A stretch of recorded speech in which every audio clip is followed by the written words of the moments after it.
Barishal Sher-e-Bangla medical college হাসপাতালে আধুনিক মানের নতুন করে হৃদরোগ কার্ডিওলজি বিভাগের করোনারি কেয়ার ইউনিট সিসিইউর উদ্বোধন করা হয়েছে। নতুন bed, cardiac monitor, oxygen, central AC, 4টি নতুন টয়লেট নির্মাণ সহ দেয়ালের পলেস্টারা ঠিক করা ও বিভিন্ন আসবাবপত্র পরিবর্তন করে ইউনিটটিকে ঢেলে সাজানো হয়েছে। আজ সোমবার সকাল 10টায় আধুনিক মানের এই নতুন ইউনিটটি উদ্বোধন করেন হাসপাতালের পরিচালক ব্রিগেডিয়ার জেনারেল ডাক্তার এ.কে.এম. মশিল মুনির। এ সময় উপস্থিত ছিলেন কার্ডিওলজি বিভাগের প্রধান অ্যাসিস্ট্যান্ট প্রফেসর ডাক্তার অসিত বিশ্বাস, বরিশাল প্রেস ক্লাবের সভাপতি আমিনুল ইসলাম খসরু, রিপোর্টার্স ইউনিটির সাধারণ সম্পাদক খালিদ সাইফুল্লাহ, দৈনিক ইনকিলাব পত্রিকার বিশেষ প্রতিবেদক, সিনিয়র সাংবাদিক নাসিমুল আলম সহ কর্তব্যরত ডাক্তার, নার্স ও কর্মকর্তা-কর্মচারীরা। শের-ই-বাংলা মেডিকেলের সিসিইউ বিভাগের এই ওয়ার্ডে 24টি বেড থাকলেও রোগী ভর্তি থাকে 4 থেকে 5 গুণ বেশি। শয্যা সংকটের কারণে মেঝেতেও চিকিৎসা নিতে বাধ্য হচ্ছে রোগীরা। এছাড়া ডাক্তার, নার্স ও চতুর্থ শ্রেণীর কর্মচারী সংকট তো রয়েই গেছে। এই যে দুজনকে ট্রেনিং এ পাঠাবো, এদিকে সহায়তা দিবে কে? Beagle pharmaceuticals. এই 6 মাসে তাদের থাকা খাওয়ার ব্যবস্থা করে দিবে। সো এই যে private health, public private partnership নিতে হবে। হার্ট ফাউন্ডেশন কি সরকারি জায়গা? No, private. আমার এখানে পরিচিতি আছে, অন্য জায়গায় ট্রেনিং করতে টাকা দিতে হয়, আমি টাকা দিব না, কিন্তু আমাদের ফাইন্যান্স টাকা নেই। তারা দয়া করে বসে আমাদের ট্রেনিং দিবে। তাহলে কি হলো, আমার রিক্রুটমেন্ট হলো, ট্রেনিংটা হয়ে যাবে। এরপরে যেটা আসে আমার পোস্ট সিসিইউ আস্তে আস্তে ধরবো, অসুবিধা নেই। এখন সবখানে তো হাত দেওয়া সম্ভব না। আমি বেসিক যে জায়গাগুলো সেগুলোতে কাজ করে যাচ্ছি, আমার পরে যিনি আসবেন বাকিটা উনি কন্টিনিউ করবেন। Development is a continuous process, ইনশাল্লাহ বাকিগুলো আস্তে আস্তে হবে। এবং আপনারা বাড়িতে আমাদের খেয়াল করেছে, আমি নিচতলা কিন্তু 3টে রোবট করে ফেলেছি আমরা, যেগুলো আগে অন্ধকার ছিল, কি ছিল কেউ দেখেই নেই কোনো দিন। এখন নিচতলা আপনারা দেখেন 3টে বড় বড় 3টা ওয়ার্ড হয়ে গেছে। আমাদের একদিনে মেডিসিন রুগী ভর্তি হয় 300 রুগী। 300 রুগী যদি একটা ওয়ার্ডে ঢোকে, সেটা কি সম্ভব চিকিৎসা দেওয়া? কোনোভাবেই সম্ভব না। আমাদেরকে এই জন্য মিনিমাম 6টা ইউনিট করতেই হবে।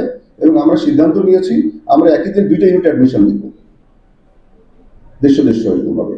তাহলে আমাদের চিকিৎসাটা ভালো হবে, একাডেমিক পরিবেশ থাকবে, মানুষও খুশি হবে, টয়লেটের পরিবেশটা কম হবে। যাই হোক, আমি প্রফেসর অসীম যে পয়েন্ট উত্থাপন করে আমি কিন্তু 1 বাই 1 সবগুলোই বলে দিলাম। এবং আর মেইনটেনেন্সের ব্যাপারে আমি যে কয়েকটা মেশিন কিনেছি, এখনো টাকা দিতে পারিনি, দিয়ে দিব, অসুবিধা হবে না ইনশাল্লাহ। বাট এদের সাথে আমার মেইনটেনেন্স কন্ট্রাক্ট আছে 3 বছরের। এই মেশিনগুলো খুব ঘন ঘন নষ্ট হয়। মেইনলি মনিটরের যে প্রোবটা যখন ধাক্কা খায়, বাড়ি খায়, শক্ত সার্ফেসে নষ্ট, সেন্সর বেস নষ্ট হয়ে যায়। এটার জন্য আমাদের মেইনটেনেন্স করা আছে। আপনারা খেয়াল রাখবেন যারা সিস্টাররা, যেন রোগীর একটা দেখে সেই বাড়ি ধাক্কা না ফেলে।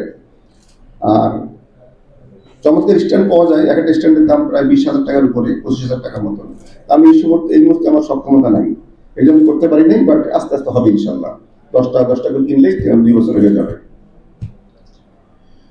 আর ক্যাথল্যাবের ক্ষেত্রে আমাদের শের-ই-বাংলা মেডিকেল এবার পুরো বাংলাদেশে ক্যাথল্যাব কিনেছি 2টা, তার মধ্যে আমরা একটা পেয়েছি। কিন্তু এখানে ক্যাথল্যাবের প্রসেসন হবে, প্রসেস শুরু হয়ে গেছে, এখানে আমরা ইনস্টল করবো। আর এটাও ঠিক হবে, আমি পিএস এর সাথে কথা হয়ে গেছে। এবং আমরা একটা এমআরআই মেশিন পাচ্ছি, এটা অলরেডি আমাদের মনে হয় বরাদ্দ হয়ে গেছে। একটা এমআরআই, একটা ক্যাথল্যাব, এখানে প্রায় মোর দ্যান 50 crore টাকার ব্যাপার। গভর্নমেন্ট আমাদেরকে সাপ্লাই দিবে, আমাদের সব কেনাকাটা ঝামেলা করতে হবে না। তো মোটামুটি আমি বেসিক কথাগুলো বললাম, আজকে অন্য বিষয়ে কথা বলবো না।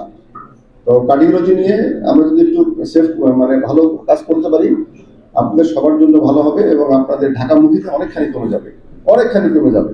আর যদি আমি সিসিউটা ভালো হয়, আমার ক্যাথল্যাব মেশিন থাকে, তাহলে আপনি রিং করতে ঢাকা যাওয়ার দরকার আছে? কোনো দরকার নেই, আপনি এখানে রিং করতে পারবেন। তো কি পরিমাণে অর্থের সাশ্রয় হবে আপনাদের।